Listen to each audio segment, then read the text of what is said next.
I'm very excited for our very first speaker, in fact our keynote speaker. She will set the tone for the next couple of hours and maybe raise some questions that we hope to approach with the panels later on. She comes all the way from Canada. And Caitlin Fisher is her name. She directs the Immersive Storytelling Lab at Space Studios and the Augmented Reality Lab at York University in Toronto. Caitlin will offer sort of the outside perspective, not outside of XR, but outside of the German-American trajectory as somebody working from Canada, but very familiar with both landscapes, US and Germany.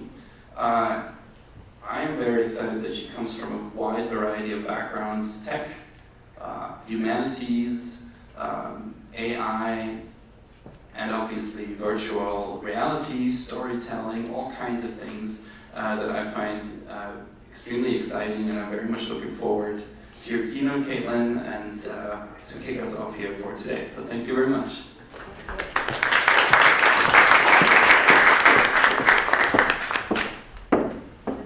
Small moment to switch up the computers here. Thank you so much. I'm so happy to be here.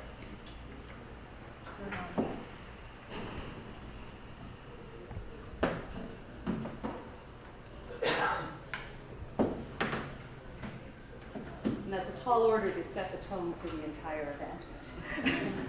Way to try.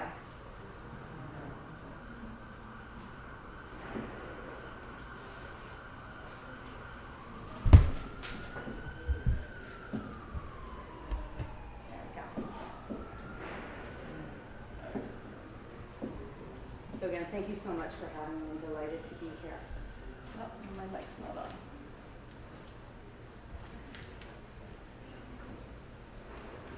There we go. Is that better? Yeah. So 2.5 quintillion bytes of data are now being generated per day. And IBM research writes that 90% of the data that exists today was created only over the last 2 years. Augmented reality is similarly expanding and has already changed how we work, consume, and create. AR alone, not even considering the full XR spectrum, is poised to become a $130 billion industry by 2020, with huge implications for industry, education, health, and human society.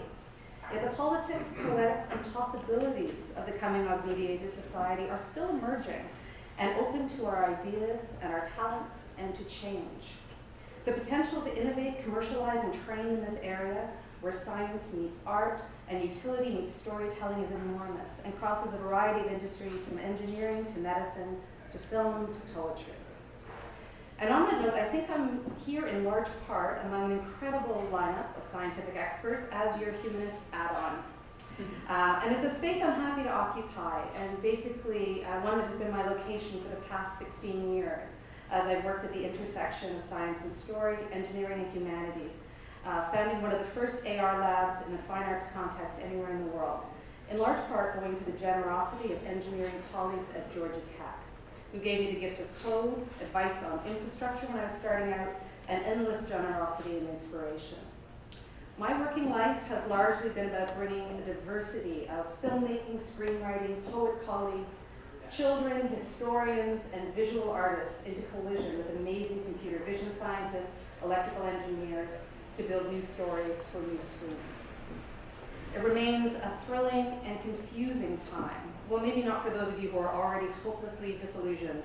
Personally, I've been in and out of the trough of disillusionment so many times over the past 15 years, and I'm delighted you're catching me on the upsurge. It's an intermediary moment. But this is one of the coolest areas of inquiry in the world, I think, with implications for human breakthroughs in perception and understanding. And we stand at a crossroads, I think, between further instrumentalizing our lives and making our lives more magical. Ours is a future-thinking boutique lab, mostly outside of the constraints of commercial production. The work is sometimes a lot uglier, less fully realized, but it's theory-rich, and I encourage my students to think about 10 years out as they make, and to see glitch and failure as Olympian constraint. It's through collaborations with art labs that XR can be understood as a set of tools for advancing theory and poetics, as well as hardware and software. Artists use XR to make the world crazier, shrink machines and ghosts, sidestepping the registration problem for later. Work with humanists to get at the implications of these technologies for what it means to be human. And work with poets if you want to imagine XR as a revelatory leap into a new language. Take inspiration from the cutting edge of science, the bleeding edge being amazing, but take inspiration too from histories of earlier arts, magic experimentation, immersive theater. One of my earliest collaborators, Jay Bolter, quite famously said that working in AR was more akin to working in cinema at the turn of the last century, where conventions had not yet been established and illusion and experimentation reigned. And on the really fun days in the lab, it still feels like that. There are many possible futures for XR, and I include in that augmented and mixed realities alongside virtual reality, and my take is necessarily partial. I hope that there will be lively contestation today. In any case, I'm speaking to you from my location as the director of an early AR lab in fine arts founded on cross-disciplinary international collaboration with a research creation practice centrally organized around the creation of augmented reality interfaces, XR literatures, creating drag-and-drop AR tools for non-programmers, making small worlds, haunted cabinets, first-person confessionals, treasure boxes, book objects, large-scale cinematic palimpsests, objects to think with and through, VR novellas, and long-form interactive narratives. This work has also informed hardware and software designing and a generation of student work. For those of you in this room who might be thinking of XR for the first time, I want to assure you that you have absolutely not arrived too late to the party. Sometimes I think we feel technology moves so quickly and there's no catching up. There's still so much to do and work out and decide. I really do feel sometimes that we're stalled a bit while we wait for your ideas and energy. Or maybe we're productively rehearsing old patterns of repetition. In any case, I thought I'd start with a series of everything old is new again slides. So here, I'm going to talk quite a bit. One of my close collaborators is Steve Mann, and this is one of his famous slides. Like there's 1999 with the iTap and 2012 Google Glass. And what comes next will obviously connect with these. My doctoral student, Helen Papagiannis, pointed out that Adobe released this week an incredible series of tools where you can walk through Adobe Photoshop layers, and that's 2018, and this is our 2008 exhibition at the Ontario Science Centre, using that same mode of walking through. I had a wonderful doctoral student, Alan Rhodes, who did cubes in AR, and we, for the longest time, used these as storytelling tools, and that's 2008. This is 2016, the Google Cube at the Museum of the Moving Image. So we are still looking sort of a decade back, and we are still needing to look back as well as forward. So with that in mind, the gentle caution that it's always wise to look backward as we face the future, into early and silent cinema, into panoramas, into cognate practices we might need for new visions, experiments in sound from the 60s or the 30s, expanded installations from all the expos, experiments that failed in labs 20 years ago but might be good now, and all the criticisms from people who've engaged with this kind of technology and who dismiss it or resist it. Resistances we might consider as part of a non-insider wish list as we dream. So let's start. My provocations today are along three separate lines. The future is read against new technological development. The future is read against the foundational needs of communities of practice, and some cool things to think about and some cautionary tales. I'll speak in really broad strokes, knowing that we have amazing panels coming up, and that we'll get to a different level of granularity as the day goes on. So, the future of XR1, context of the Internet of Things. So, we barely got our heads around the practice of combining the digital and the analog, our machines and our natural world, and then bam, we're faced with the Internet of Things, a world in which our network machines talk to each other as well as to us, Alexa and Google Home, but also smart thermostats, light bulbs, enchanted objects we now pick up at hardware stores, everything from health sensors to driverless cars. And this convergence of augmented reality and the Internet of Things constitutes a critical technological breakthrough. Always-on AR wearables are poised to become distinct nodes in the Internet of Things. And this concretization of digital information and the bringing together of network computing, computational information with the physical represents an unprecedented unleashing of machine-to-machine communication with massive implications for technological and societal shift, and also for making, storytelling, and the development of new modes of communication. One opportunity to be leveraged, to leverage the connected storytelling environment predicated on the Internet of Things, extending immersive and interactive experiences in new ways, including the creation of interactive augmentations and the refinements of methodologies and best practices for the creation of IoT-enabled experiences. One research challenge will be to determine the ways in which content to support fictional or documentary stories can meaningfully interact with real-time sensor-driven data, and to develop workflows and methodologies to support XR as an interface to IoT. Projects might include creating dense, spatialized XR long-form story worlds dependent on sensor data delivered via users' wearable devices, or even based on traffic or home security data and experienced via next-generation HMDs, maybe allowing a spectator, reader, viewer to wander hands-free through dreamscapes, history lessons, or political economy texts. Data-driven stories could lead to the creation of new hybrid fictions based in real-world phenomena. Another more basic challenge associated with this vision of the future will be to encourage work in cognate fields that will feed into XR. Explorations of foundational issues in shooting, editing, and interactivity design in immersive storytelling environments, resulting in innovations in panoramic and photospherical design, workflow for VR, AR, and MR content creation, and APIs for software for creators. Data-driven stories. What if we thought about augmented reality as an interface for the Internet of Things, as well as the technology supported by its power? What do we build when XR and IoT come together in ways that allow audiences to understand and inhabit the stories in which we are already immersed, but are generally invisible to us? This potentially powerful digital practice, one that makes the invisible visible in new ways, is phenomenological augmented reality. Computer vision is embedded in toilets, urinals, hand wash faucets, doors, light switches, thermostats, and other objects that watch us. Camera-based motion sensing streetlights are installed throughout entire cities, making embedded vision ubiquitous. Technological advancement is leading to increased sensory and computational performance combined with miniaturization that's making vision sensors less visible to us. Computer vision is seeing better, while it's becoming harder for us to see it. AR technologies can be used to make this invisible part of the culture visible. And my take on this vision of the future is entirely indebted to my collaborator and colleague Steve Mann, who's pioneering the field of phenomenological augmented reality that began in the 70s and who's endlessly challenging and inspiring.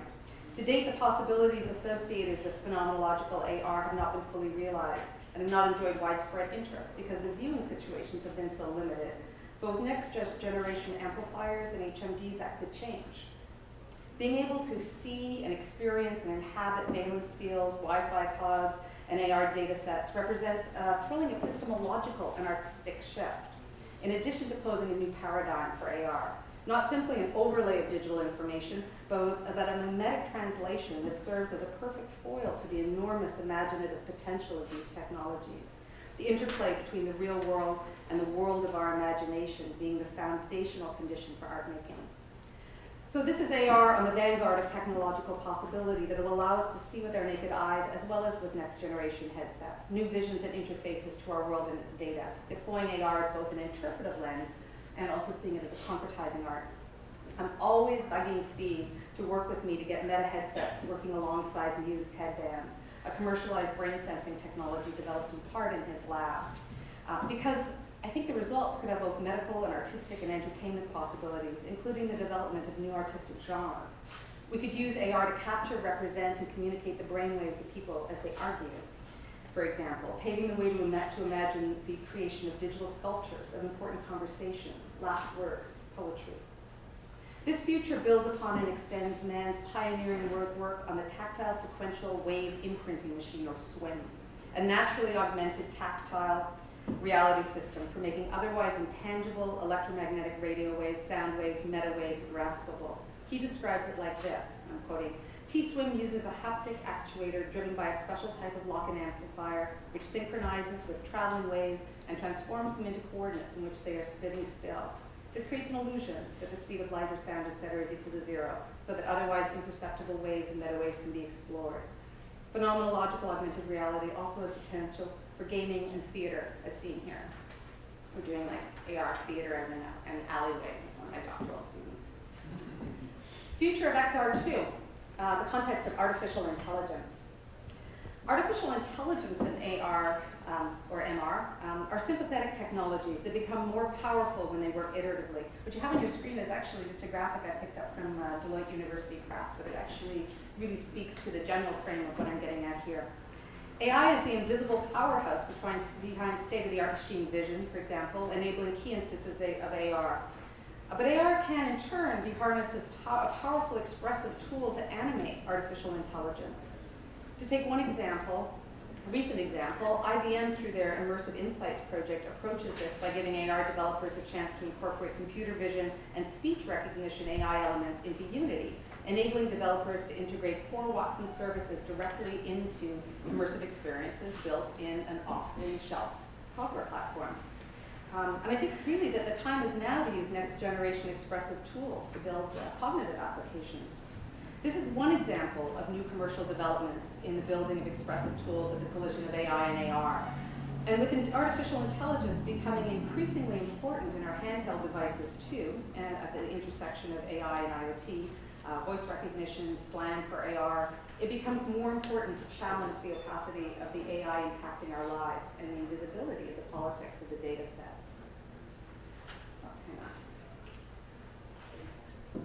The future will, I think, reinsert human beings into the circuit. My work with Steve and our new immersive storytelling lab is foundationally predicated on human rather than artificial intelligence being at the center of the computing as well as art-making circuit. A vision in which the computer's primary task is no longer computing, but rather becoming an integrated part of its user, something that to date has not significantly informed contemporary work. This theoretical orientation is associated with Mann's School of Humanistic Computing Intelligence, often shortened to HI, a vision that puts human beings at the creative center. A signal processing framework in which the processing apparatus is inextricably intertwined with the natural capabilities of our human body and mind. And this actually isn't out there at all. This is the vision that directly resulted in Mann's founding of the MIT Media Lab's wearable computing project, and consequently the establishment of the entire field of wearable computing. Computers talking to each other are incredibly powerful. Computers talking to each other through the circuit of human creativity is infinitely more powerful, and that's the basic premise. As augmented environments go mobile, viewing devices become increasingly portable, and artificial intelligence interprets our world for us based, for better or for worse, on who our data reveals us to be or want to be. Humanistic intelligence recenters bodies and communities, empowering human intellect and creativity rather than simply building more powerful tools. HI attempts both to build upon as well as recontextualize concepts in intelligent signal processing, and advocates a future in which signal processing hardware will be built to assist rather than replace or emulate human intelligence, informed by the recognition that the human brain is the best neural network of its kind. At least this is what I hope will come next. The future of XR3, creating the conditions of creative possibility. So we're still, I think, at least a decade out from where I think I'll be happiest. But this is a gorgeous intermediate moment. Still not quite there, but even so, watching my children use Tilt Brush or Make VR in my living room, sharing immersive sculptures and co-creating with geographically distant friends feels like a miracle. And I say this as someone whose entire research trajectory was shifted on a single day by a visit to the Brown University cave in 2001, when I had the opportunity to play with cave painting software, a beautiful precursor to Tilt Brush that in many ways still stands so far in advance of it. Even so, if we close our eyes and think about how Super 8 and affordable handheld cameras revolutionized the moving image, we can maybe glimpse what might be possible for a future of XR in which we are all makers rather than audience. I'm also reminded, sort of in that Nietzschean way, that our machines are working on our thoughts. Caution against the consolidation of our tools and the relentless sameness of the worlds they enable and the gentle constraints in our imaginations. Even as we forgive the sameness of the off-the-shelf solutions like Tilt Brush on the grounds that the most explosive power of that tool may have more to do with creation than reception. And if any of you have seen like gallery after gallery of Tilt Brush, they all basically look the same. And I'd say even around the corners of, I'm more generous with like Unity or Unreal, but I bet you could tell what's been made with Unity, what's been made with Unreal. The tools we use affect the limits of what we make.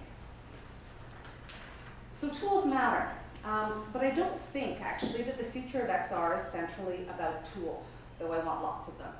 From 2008 until really very recently, really up until like the last 3 years, popular commercial AR authoring experiences were dominated by the two European platforms, Mateo, German, and Lair, Dutch, and I think Mateo was purchased by Apple. Similarly, the recent wave of VR experiences have been largely pushed and published through Oculus, Google, Vive platforms, and AR and MR are dominated by generally handfuls of hardware solutions with limited authoring choices for most people, unless you are an excellent programmer, unless you work in a specific lab. But as XR, entertainment, education, and art industries grow, I really think hardware and software is going to proliferate. It could go the other way. It could be an utter consolidation and we're all just going to work on Unity and Vive forever. But I think there's going to be a proliferation. And we'll be supporting an ever wider range of new devices. There'll be new optical see-through devices, magic looking glass phone apps, and further future wearable implications. And I think in this instance, the key to success may become less about technological innovation and more about creative platforms, laboratories, and artistic scenes in which highly creative content creators can actively engage with the cutting edge. So I think cities with creative ecosystems, cities working, say, to map out their geography so it's easy to overlay XR content, cities that actually have like a full pipeline between computational power, artists, and festivals, for example, will have a comparative advantage in pioneering the next stages of XR, if only because we need a critical mass of ideas and projects and visions and failed projects and beautiful hack visions made by all sorts of people in diverse industries to move us forward, and I don't believe we've had that yet. Here were just a couple of, even these early art things using these tools. I'm thinking, yes, wanting to have easy tools. The future of XR4, engaging all of the senses. So XR is still largely experienced as a visual medium with strong advances in sound and an understanding of sound's critical function in maintaining immersion beginning to be better understood, especially in the last 6 years. The capacity of AR and MR to harness the power of the physical world working co-constitutively with the digital seems to have been oddly set back with the rise of smartphones as go-to platforms, however. A mediating screen that we have to hold in our hands that can never be the future of XR. This is not a paradigm, especially in a cold climate like Canada or even New York City. This will never be the future forever.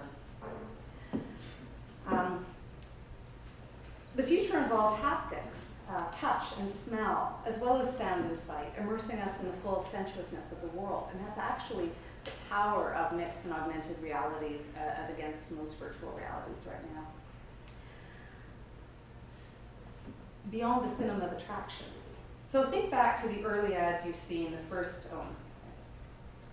think back to the early AR projects and ads you've seen, the first floating cube, the Harry Potter living newspaper. It's just a one-off silly thing, right? Interesting for a single fleeting moment. A cinema of attractions whose time has already come and gone. Maybe, but maybe not. This was kind of like everybody's first project, right? A single tracker and a single thing that lives on top of it. The future will accommodate, I think, a proliferation of XR approaches, networked alongside standalone, bleeding-edge wearable screens alongside intermediary forms like smartphones, at least for some time to come. And I've been thinking for many years about the miniature, and I made many small, affordable experiments. It seemed like rather hilarious in the context of access to like a $250,000 immersive tracking system, but there you have it. We always made sort of like the high end and then the really cheap paper-based low end. And I'm fascinated still by what might be happening in some of these or what we might consider rather than just rejecting them.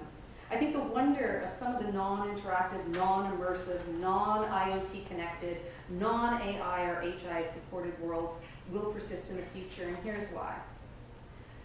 XR I really do think is about making objects to think with, philosophy machines, as well as interfaces. And for me, playing with scale in XR, thinking about our human body's relationship to small handheld experiences, as well as inhabiting vast immersive ones, leads me to understand some of its power. The kind of knowledge produced by the tactile capacities of XR, especially in these small pieces, can connect thought to gesture and gesture to action. Quoting writer Monique Chauffin, touch here becomes the palliative to the subject-object dichotomy and the hinge upon which philosophy opens itself to the world. So tabletop XR in particular allows us to hold philosophy in our hands and feel its shape. Immersive works allow us to grasp the structure of the intervention by inhabiting it. And for the philosophers of the room, as well as a shout out to the Germans, you'll recognize this as very Adorno, so I thought I'd bring Adorno in, who writes, and I think it's particularly interesting around the conception in the early part of the last century of the thought image. And he writes, thought images are parabolic evocations of something that cannot be said in words. They do not want to stop conceptual thought so much as to shock through their enigmatic form and thereby get thought moving, because thought in its traditional form seems rigid, conventional, and outmoded. I think it's really fascinating that these technologies that are not that far away from magic, even in this moment, even for those of us who are jaded, to actually imagine the possibilities of even its really juvenile versions as shifting the way we might imagine things. The use of XR as philosophy enabling, as a machine for the creation of thought images, depends less on technological change than understanding the power of what we already have and resisting the impulse to seek to assume the new is a better cipher than what we already hold. The future of XR5, closing in on it now. Theorizing human augmentation and an XR Bill of Rights. So I'd like to close actually on a more cautionary note. As you can see, I'm quite an enthusiast, and I really do think I've got the best job in the world. Nevertheless, as we harness the power of XR and IoT and AI, we do well to remember that the long-term risks of artificially intelligent machines are widely discussed. More immediately pressing, however, is the potential risk that humanistically intelligent entities pose right now in the form of smart buildings, smart cities, thingy sidewalk labs in Toronto, cameras in every streetlight, wearable XR technologies, and implantable intelligence. Thinking about the future in that way, it's like incredibly cool, but it's incredibly scary. Sensory intelligence augmentation technology is already developed enough to be dangerous as a way to diminish personal privacy and people's individual rights, as a way for governments and corporations to use power and surveillance data in ways that we might not agree that it should be used. So X-reality is not just about mediating screens, but rather already affects all of us every hour in the day in our cities, buildings, cars, and in the way people are augmented. And we need international conversations to theorize what's at stake in the futures we are imagining now and the objects we're going to be making in our potentially commercialize. We need to think about how this technological convergence will affect both adopters, non-adopters, and specific communities. These connected technological moments brought together under the umbrella of XR is changing us already as nations and as people, with implications for privacy, surveillance, regulation, and ethics, as well as creation. But we all have the opportunity and responsibility to participate in a global conversation around these timely and urgent issues. To that end, Steve and I are authors and original signatories to a living document called the Code of Ethics on Human Augmentation. And I would invite all of you to join us and to help to write it. And I invite you at least to think about it as the future beckons. In abbreviated form, the code to date reads, 1, humans have a basic right to know when and how they're being surveyed, monitored, or sensed, whether in the real or virtual world. 2, humans must not be forbidden or discouraged from monitoring or sensing people, systems, or entities that are monitoring or sensing them. And 3, with few exceptions, humans have an affirmative right to trace, verify, examine, and understand any information that has been recorded about them. The artistic, technological, archival, and viewing situations we create have social and political consequences. And what's at stake? the protection of audiences, artists, adopters, and societies from machines of malice. The future of XR, as sketched here, brings together AR and VR tools, art, technology, and community at the border of IoT and artificial and humanistic intelligence. That's kind of the system I see, the constellation of ideas I think are happening right now would lead us on. The ones that open up new territories for technology to advance iteratively alongside artistic exploration, looking back as well as forward, understanding XR as a not yet fully realized medium with pleasures and dangers and hype like any other medium. And both the present and the future of XR invite us to engage in urgent conversations around our humanity as well as our machines. I'm greatly looking forward to today's conversations. Thank you.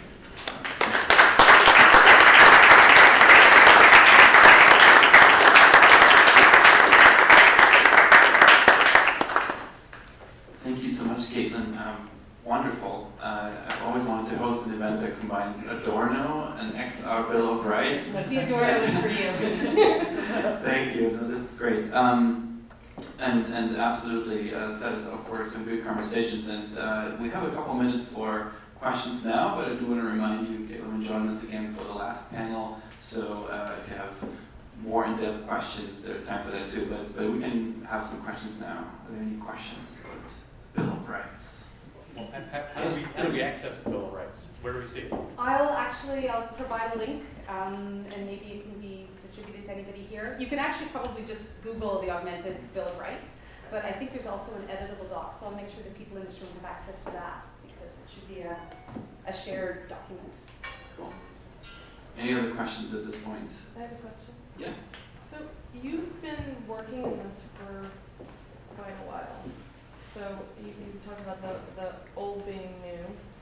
What, if you could sort of say one thing where the new is new, what would you say about that? Is there something really new? Are we still grappling with the same? I guess maybe wasn't clear in there. I think the collision of these already very out there technologies, I think there is something cognitively that happens when we overlay and properly register the digital and the physical world. I think that's already incredible. But I think we have not even started to see what is new is when that becomes not just collaborative and networked, but as AIs, as these become data-driven, these become new paradigms of seeing, but also these incredible information machines. And I don't know, I think that collision is very new. I mean, when I started, it was very much a very hand-coded, handcrafted, small boutique. It was very much in an art realm. And I think what we see now is that I mean, part of the thing is I was trying to say, like, that hasn't totally gone. I'd hate to see that entirely gone, but that's almost a different form. Yeah. No, I think it's new. I think the Internet of Things hitting us is There's an entire panel on like what's in the future of XR for the next 50 years later on, which is the one you will join. So we can come back to that question. But great question. One more question before. All right. I think that just shows you gave us a lot to think about, and we have two panels to do that. So we'll break for coffee for about 10 minutes, and time to set us back here at 5. And there's plenty of room over here for those of you that are crowded over there. So see you all back in here in about 10 minutes. Thank you.